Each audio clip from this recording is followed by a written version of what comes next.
মধ্যপ্রাচ্যের যুদ্ধ দীর্ঘ হলে বাংলাদেশের অর্থনীতি চাপে পড়বে। ঢাকা সফররত মার্কিন সহকারী পররাষ্ট্রমন্ত্রীর কাছে এমন আশঙ্কা জানিয়েছেন পররাষ্ট্রমন্ত্রী ডক্টর খলিলুর রহমান। এজন্য আলোচনা করে দ্রুত সমস্যা সমাধানের তাগিদ দিয়েছেন তিনি। বুধবার যুক্তরাষ্ট্রের সহকারী পররাষ্ট্রমন্ত্রী পল কাপুরের সাথে বৈঠকের পর মন্ত্রী এসব কথা জানান। অন্তর্বর্তী সরকারের শেষ সময়ে ট্রাম্প প্রশাসনের সাথে করা বাণিজ্য চুক্তিতে বড় দুটি দলের সম্মতি ছিল বলেও জানান মন্ত্রী। এদিন পররাষ্ট্র ছাড়াও বাণিজ্য মন্ত্রীর সাথে বৈঠক করেন পল কাপুর। আরও জানাচ্ছেন নাদিয়া শারমিন। নির্বাচিত বিএনপি সরকার ক্ষমতায় আসার পর প্রথমবারের মতো যুক্তরাষ্ট্রের পররাষ্ট্র মন্ত্রণালয় থেকে ঢাকায় উচ্চ পর্যায়ের সফর। মার্কিন সহকারী পররাষ্ট্রমন্ত্রী পল কাপুর প্রথম দিন সকালেই দেখা করেন পররাষ্ট্রমন্ত্রী ও প্রতিমন্ত্রীর সাথে। সাম্প্রতিক নির্বাচন নিয়ে প্রশংসার পাশাপাশি বাংলাদেশ মার্কিন সম্পর্ক আরও বিস্তৃত করার উপর জোর দেন তিনি। বাংলাদেশের পক্ষ থেকে রোহিঙ্গা সমস্যা, অবৈধ অভিবাসীদের সম্মানজনকভাবে ফেরত পাঠানো নিয়ে অনুরোধ জানানো হয় তাকে। পররাষ্ট্র মন্ত্রণালয় থেকে বের হওয়ার সময় পল কাপুর সন্তোষ প্রকাশ করেন বৈঠক নিয়ে।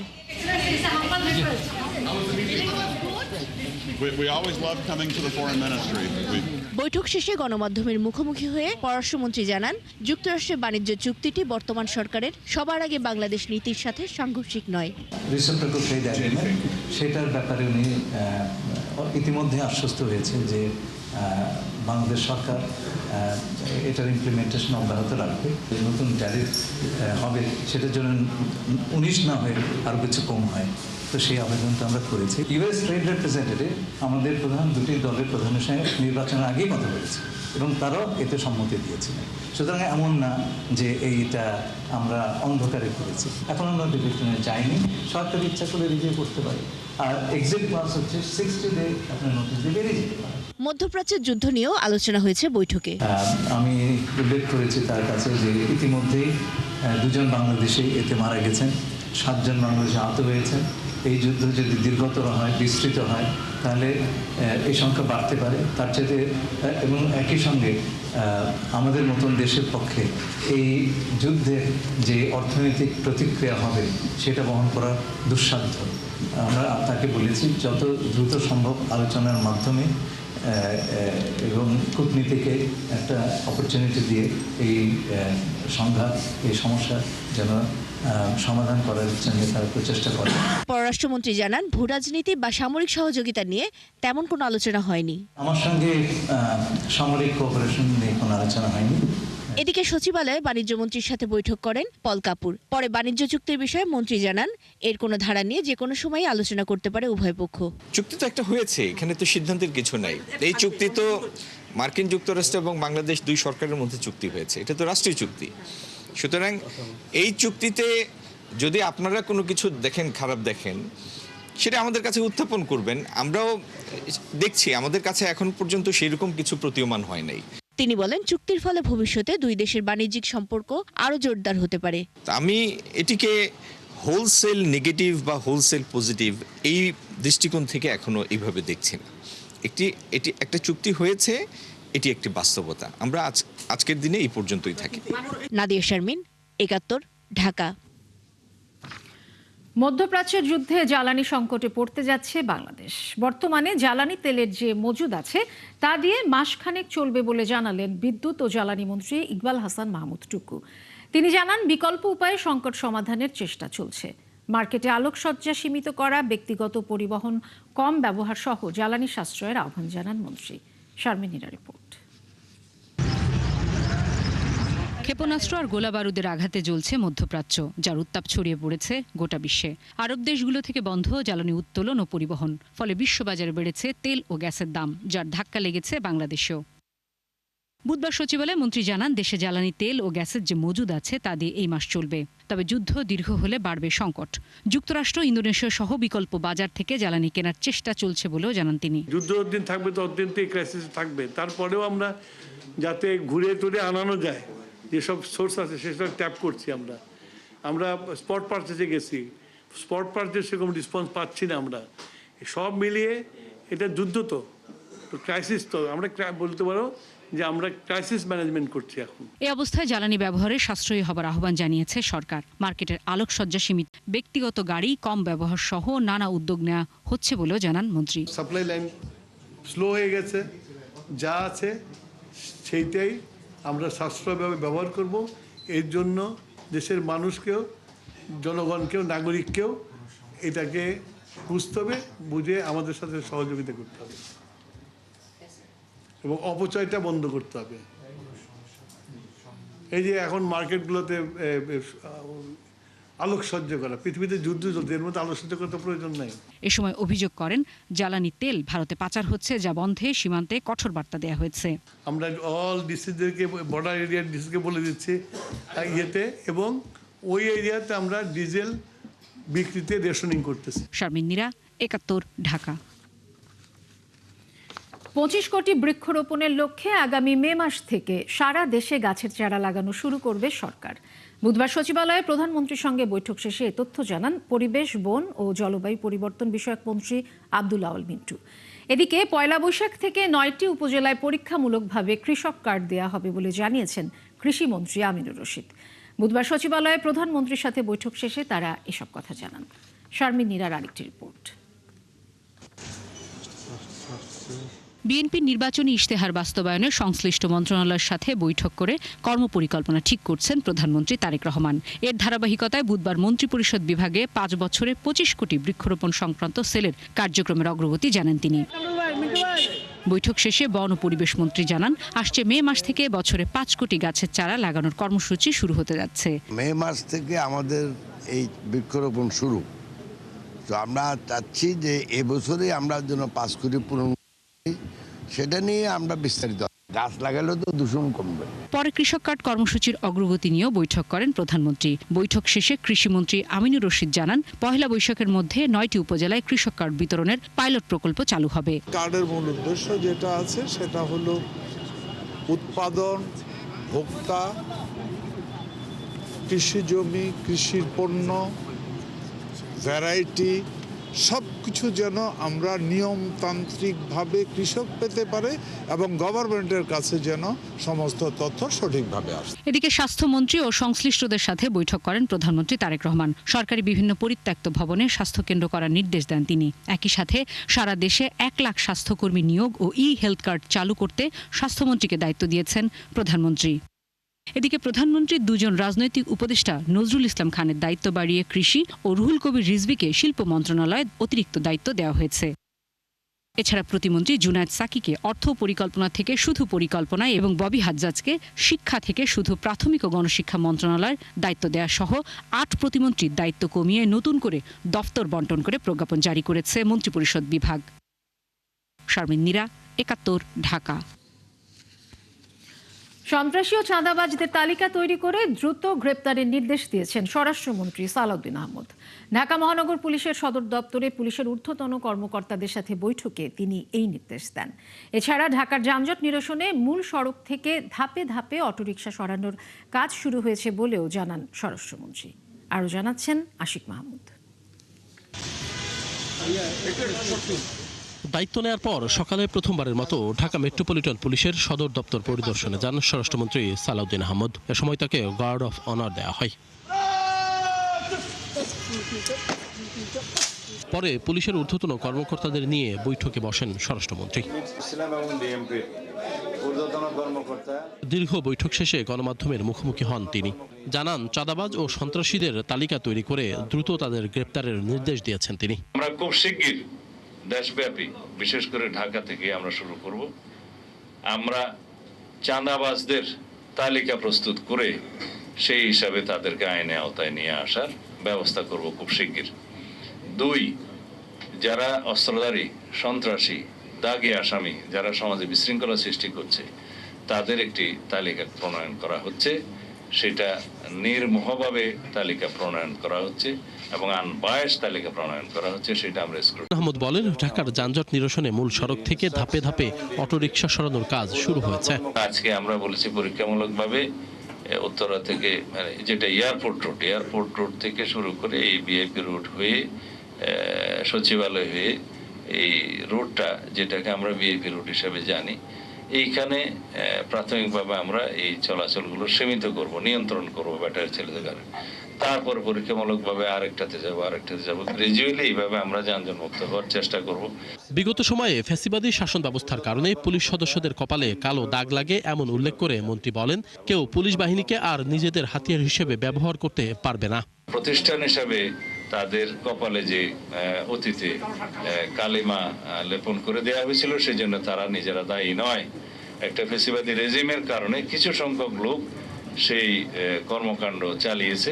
প্রতিষ্ঠান এমনভাবে আমাদেরকে দাঁড় করাতে হবে যাতে প্রাতিষ্ঠানিক সিস্টেমে সবাই কাজ করে, এখানে যেন কোনো ব্যক্তিতান্ত্রিক সিস্টেম গড়ে না ওঠে। পুলিশ সদস্যদের পোশাক পরিবর্তনের বিষয়ে জানতে চাইলে মন্ত্রী বলেন, শুধু পোশাক বদলালে মানসিকতার পরিবর্তন হয় না। পোশাক পরিবর্তন করলে কি মানসিকতা পরিবর্তন হবে সেটা পরে, এটা আমরা পুলিশ ডিপার্টমেন্টের সাথে আলোচনা করে যথাযথ ব্যবস্থা নেব। আশিক মাহমুদ, ৭১, ঢাকা। কুষ্টিয়া ইসলামী বিশ্ববিদ্যালয়ের সমাজ কল্যাণ বিভাগের সভাপতি ও সহযোগী অধ্যাপক আসমা সাদিয়া রুনাকে নিজ কক্ষে ছুরিকাঘাতে হত্যা করেছে তারই এক কর্মচারী। পরে সেখানেই গলায় ছুরি চালিয়ে আত্মহত্যার চেষ্টা করেছে ঘাতক ফজলুর রহমান। বিকেলে বিশ্ববিদ্যালয়ের সামাজিক বিজ্ঞান অনুষদের সভাপতির কক্ষে এই ঘটনা ঘটে। খবর পেয়ে প্রক্টোরিয়াল বডির সদস্যরা ও বিশ্ববিদ্যালয় থানা পুলিশ ঘটনাস্থলে উপস্থিত হয়ে রক্তাক্ত অবস্থায় তাদের উদ্ধার করে। পরে কুষ্টিয়া সদর হাসপাতালে নিলে চিকিৎসক অধ্যাপককে মৃত ঘোষণা করে। প্রাথমিকভাবে জানা গেছে বেতন নিয়ে ঝামেলা এবং ফজলুরকে অন্য বিভাগে বদলি করায় এই ঘটনা ঘটেছে। এ বিষয়ে জেলা পুলিশ সুপার জানিয়েছে, ঘটনার তদন্ত চলছে, পরে বিস্তারিত জানানো হবে।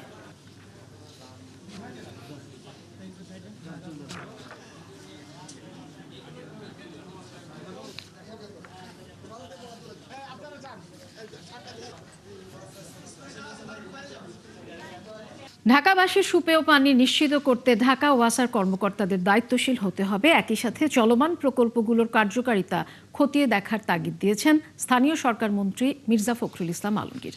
বুধবার দুপুরে আফতাবনগরে দাসেরকান্দি পয়ঃবর্জ্য শোধনাগার পরিদর্শন শেষে এসব কথা বলেন স্থানীয় সরকার মন্ত্রী।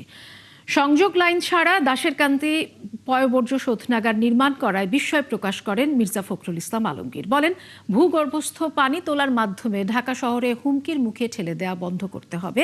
একই সাথে ঢাকা ওয়াসার বদনাম দূর করার তাগিদও দেন স্থানীয় সরকার মন্ত্রী।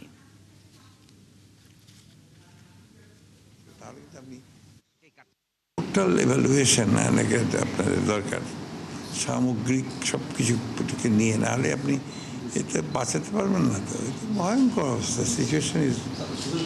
এখন কত ফিট যেতে হয় আপনাদের গ্রাউন্ড ওয়াটারে?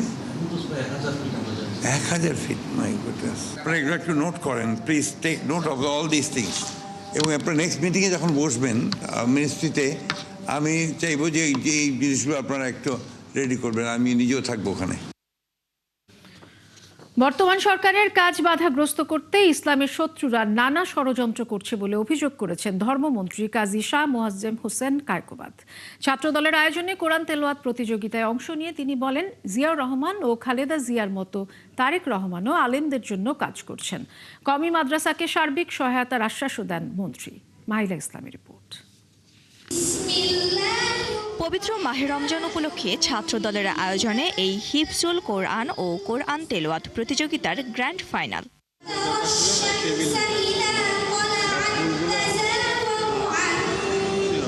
অনুষ্ঠানে সকাল থেকেই বিজয়ীরা কোরআন পাঠ করে নিজেদের প্রতিভা তুলে ধরেন।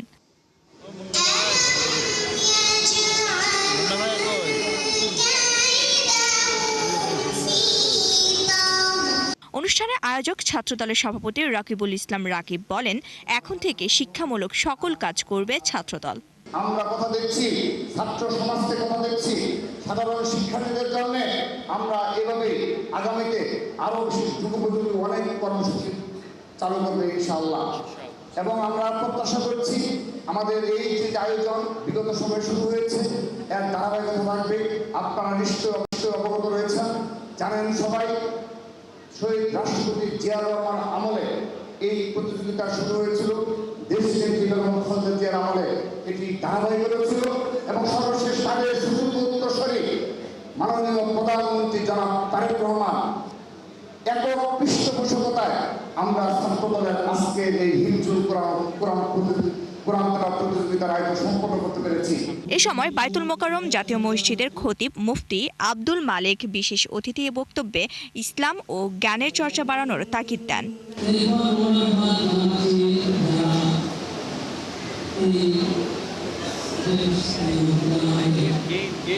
অনুষ্ঠানে প্রধান অতিথি ধর্মমন্ত্রী বলেন, ইসলামের শত্রুরা প্রধানমন্ত্রী তারেক রহমানের ভালো কাজে বাধা দিতে নানা ষড়যন্ত্র করছে। ইসলামের দুশ্মনেরা প্রচুর ষড়যন্ত্র করতেছে যাতে করে উনি কোনো ভালো কাজ না করতে পারে। এই জন্য আপনাদেরকে বেশি বেশি দোয়া করতে হবে ওনার জন্য, দলের জন্য, এবং উনি যাদেরকে নিয়ে কাজ করছেন তাদের জন্য, দেশের জন্য আপনাদেরকে দোয়া করতে হবে। অনুষ্ঠান শেষে প্রতিযোগীদের মাঝে আর্থিক সহায়তা পুরস্কার দেয়া হয়। মাহিলা ইসলাম, ৭১, ঢাকা। বাড়তি ভাড়া, অনলাইনে টিকিট সংকট সহ নানা অভিযোগ নিয়ে দ্বিতীয় দিনের মতো চলছে ঈদযাত্রার বাসের আগাম টিকিট বিক্রি। তবে সাধারণ যাত্রীদের এসব অভিযোগ অস্বীকার করেছেন বাস মালিকরা।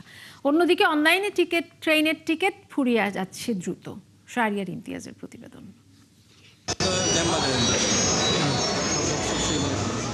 রাজধানীর বাস টার্মিনালগুলোতে দ্বিতীয় দিনের মতো চলছে ঈদযাত্রার আগাম টিকিট বিক্রি। তবে বাস টার্মিনালগুলোতে যাত্রী খরা চোখে পড়ার মতো। অল্প সংখ্যক যাত্রী আসলেও বাড়তি ভাড়া, অনলাইনের টিকিট সংকট সহ নানা অভিযোগ আনছেন তারা। এখন 100 টাকা বেশি রাখছে। ওরা বলছে ঈদের সময় যে একমুখী যাত্রী হয়, ফেরার সময় গাড়ি ফাঁকা থাকে অনেকটা, এই জন্য। চুয়াডাঙ্গা ঈদের আগে যেতাম 650, এখন 750 টাকা বলছে। 100 টাকা ঈদ বোনাস। ভাড়া তো 750 ছিল, ওখানেও 750 ছিল, এখানেও 750 ছিল। আগে কত? আগে তো আমরা 500, 550, হাই 600 যেতাম। যাত্রীদের এসব অভিযোগের জবাবে পাল্টা যুক্তিও দেখাচ্ছে বাস মালিক কর্তৃপক্ষ। বলছে, বাড়তি নয়, সরকার নির্ধারিত দামেই বিক্রি হচ্ছে টিকিট। সরকারের নির্ধারিত ভাড়া থেকে যখনই ভাড়াটা আমি কম নিব, আমার মালিক পক্ষই আমাকে বলে দিবে, কারণ সেই অথরিটি তার, আমার না। ওনার অথরিটির উপরে আমাকে ডিপেন্ড করে চলতে হয়। গাড়ির সংখ্যা কম, যে সংখ্যায় যে গাড়ি, যে সিট সংখ্যা তার থেকে লোকের সংখ্যা বেশি, তো সবাইকে তো দিতে পারবো না। আমার অ্যারেঞ্জমেন্ট যতটুকু আছে ততটুকু আমি দিতে পারতেছি। আমরা কোনো বেশি নিচ্ছি না, আমাদের চার্ট দেওয়া আছে। দেখেন, আমরা অন্য সময় চার্টের বাইরে মানে কম টাকা টিকিট বেচতাম, কিন্তু ঈদের সময়টা আমরা সরকারি যে পাওয়া যাচ্ছে রেলের 14 মার্চের টিকিট। পশ্চিমাঞ্চলের আজকের কোটা ছিল 13,000। তো 13,000 কোটার এগেনস্টে এটা সার্ভারে প্রথম 30 মিনিটে হিট হয় 20 লাখ, এবং 30 মিনিটেই টিকিট সোল্ড আউট হয়ে যায় 11,400। যেহেতু আমাদের টিকিট 100% অনলাইনে, এটা কাউন্টার থেকে টিকিট ক্রয়ের কোনো সুযোগ নেই, কাউন্টারের টিকিট পাওয়া যাবে না। রেলের ঈদযাত্রার টিকিট বিক্রি চলবে আগামী 9 মার্চ পর্যন্ত। শাহরিয়ার ইমতিয়াজ, ৭১, ঢাকা। জুলাই গণঅভ্যুত্থানে রামপুরায় কার্নিশে ঝুলে থাকা তরুণকে গুলির ঘটনায় করা মামলার রায় পিছিয়েছে। বুধবার রায় ঘোষণার দিনই মামলাটিতে নতুন করে তথ্য প্রমাণ দাখিলের আবেদন করে প্রসিকিউশন। তা আমলে নিয়েছে আন্তর্জাতিক অপরাধ ট্রাইব্যুনাল 1। একই দিন অপর একটি মামলায় জুলাই গণঅভ্যুত্থানের সময় ইন্টারনেট বন্ধ রাখার সরকারি নির্দেশনার তথ্য প্রমাণ তুলে ধরেছেন প্রসিকিউটর তানভীর জোহা। আরও জানাচ্ছেন মাইনুল মারুফ। রামপুরায় কার্নিশে ঝুলে থাকা এক যুবককে গুলি ও দুজনকে হত্যা মামলায় সম্পৃক্ততার কথা এতদিন অস্বীকার করে আসছিলেন একমাত্র গ্রেপ্তার আসামি এসআই চঞ্চল চন্দ্র সরকার। ঘটনার সময় অন্যত্র কাজে নিয়োজিত ছিলেন বলেও দাবি করেন তিনি। তাকে আমি নামার জন্য বলেছি, তুমি চলে যা, তখন কে ফায়ার হয়ে যায়।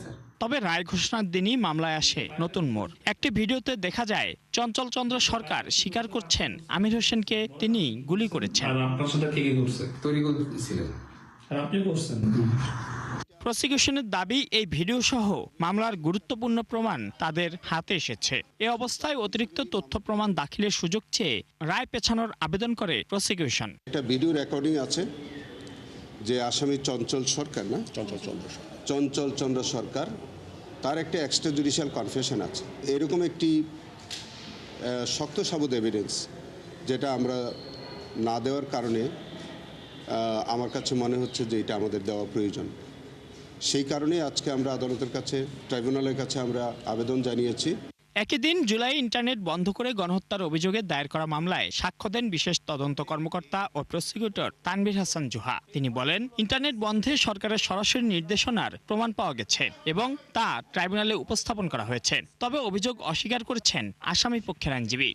রবিকে ইমেল করা হয়েছে এবং তাদের একটা বিশেষায়িত হোয়াটসঅ্যাপ গ্রুপ আছে, সেখানে তারা তথ্য প্রদান করেছে এবং সরাসরি নির্দেশনা দিয়েছে। এবং বিটিআরসির যে কর্মকর্তা যিনি সামগ্রিক ইন্টারনেট এবং আইএসপি নেটওয়ার্ককে সরাসরি জুলাই 18 তারিখে বিশেষ করে সমস্ত ইন্টারনেট শাটডাউন করার জন্য যে নির্দেশ দিয়েছে, সেই সমস্ত সেলফোন আমরা জব্দ করেছি এবং সেটা ফরেন্সিক হয়েছে এবং ফুট নোটে রাষ্ট্রীয়ভাবে সেটাকে অনুমোদন করা হয়েছে। পার্টিকুলারলি জুনায়েদ আহমেদ পলকের কোনো কিছু উনি উপস্থাপন করতে পারেননি। এদিন ট্রাইব্যুনালের চিফ প্রসিকিউটর জানান, জুলাই আগস্টের চলমান একাধিক মামলার অভিযোগ পুনঃতদন্তের কাজও এগিয়ে চলছে। আমি প্রত্যেকটি মামলা আলাদা আলাদাভাবে আমি পর্যবেক্ষণ করছি। মাইনুল মারুফ, ৭১, ঢাকা। দর্শক, এই মুহূর্তে সংবাদ সম্মেলনে বক্তব্য রাখছেন এনসিপি মুখপাত্র আসিফ মাহমুদ সজীব ভুঁইয়া। আমরা সরাসরি চলে যাচ্ছি সেখানে। পার্টির আরেকজন সাবেক সদস্য গোলাম সালাউদ্দিন তানভীর, তাকে নিয়ে একটা 400 কোটি টাকার বিশাল ন্যারেটিভ এবং এক ধরনের প্রোপাগান্ডা করা হয়েছিল। দুদক তাকে নিয়ে অনুসন্ধান করেছে, দীর্ঘদিন অনুসন্ধান করে তাকে কিন্তু নিষ্পত্তি দিয়েছে এবং সেটা এই সরকারের আমলে নিষ্পত্তি দিয়েছে। কিন্তু তার যে এবং আমাদের পার্টির যে এই সংশ্লিষ্ট নিউজ এবং প্রোপাগান্ডার কারণে এক ধরনের হেনস্থার শিকার, হ্যারাসমেন্টের শিকার হতে হলো এবং এক ধরনের ইমেজ নষ্ট হলো, এইটার কোনো রিপেমেন্ট বা এই ধরনের কিছু নেই। আর আমার ক্ষেত্রেও ঠিক একই বিষয় ঘটেছে এবং যারা বিগত সময়ে সরকারের দায়িত্বে থাকার কারণে বিভিন্ন দায়িত্ব পালনকালে নানাভাবে মনক্ষুণ্ণ হয়েছেন, তারা এই চেষ্টাগুলো করছেন। এবং একটা গোষ্ঠী যারা আওয়ামী লীগ আমাদের গণঅভ্যুত্থানের কারণে দেশ থেকে পালিয়ে যেতে বাধ্য হয়েছে, তারা তো প্রতিনিয়ত লেগেই আছেন। তাদের বিভিন্ন পেজ আছে, আপনারা জানেন, এবং বিভিন্ন মিডিয়াতেও তাদের শেয়ার এখনও আছে, তাদের লোকেরা এখনও বসে আছে বিভিন্ন পর্যায়ে। তারা এই ধরনের সূত্রহীন, আমরা দেখি মাঝে মধ্যে যে নিউজগুলো হয় এগুলো ফ্যাক্ট চেকাররা মাঝে মধ্যে ফ্যাক্ট চেক করেন বা অনেক ফ্যাক্ট চেকিং এজেন্সি আছে বাংলাদেশে, তারা লিখেন এবং কয়েকজন ফ্যাক্ট চেকার এগুলো নিয়ে পোস্টও দিয়েছেন যে কতটা ভিত্তিহীনভাবে এই অভিযোগগুলো করা হয়। একটা নিউজ দেখলাম যে কিছুদিন আগে $10 বিলিয়ন দুর্নীতির, প্রায় 1,20,000 কোটি টাকা, মানে এত অকাল্পনিক এবং অবাস্তব অভিযোগ দিয়ে জাস্ট ক্যারেক্টার অ্যাসাসিনেশন করা হয়। এবং যাদের কাছে কোনো ধরনের প্রমাণ নেই, কোনো ধরনের লিড নেই, তারা শুধুমাত্র এই অভিযোগ দেওয়ার মাধ্যমে এবং এটা বিভিন্ন প্ল্যাটফর্মের অ্যাডভান্টেজ তাদের থাকার কারণে সেগুলোর মাধ্যমে প্রচারণার মাধ্যমে এক ধরনের ক্যারেক্টার অ্যাসাসিনেশন করার চেষ্টা করেন। এবং এটা শুধু আমি না, এটা জুলাই গণঅভ্যুত্থানের যারা অগ্রসারিতে ছিল সকলের বিরুদ্ধে এই ধরনের প্রচেষ্টাগুলো হয়। এই চেষ্টাগুলো হচ্ছে এবং সামনের দিনেও হবে আমি জানি। তবে আমার দিক থেকে আমার স্বচ্ছতা এবং জবাবদিহিতা আমি শতভাগ নিশ্চিত করার চেষ্টা করব। সংবাদ সম্মেলনে বক্তব্য রাখছিলেন আসিফ মাহমুদ সজীব ভুঁইয়া। আপনারা সরাসরি দেখছিলেন। দর্শক, চলছে সংবাদ সংযোগ, সরাসরি সংবাদ অনুষ্ঠান দেখতে চোখ রাখুন ৭১-এর ফেসবুক পেজ এবং সাবস্ক্রাইব করুন ৭১-এর ইউটিউব চ্যানেল।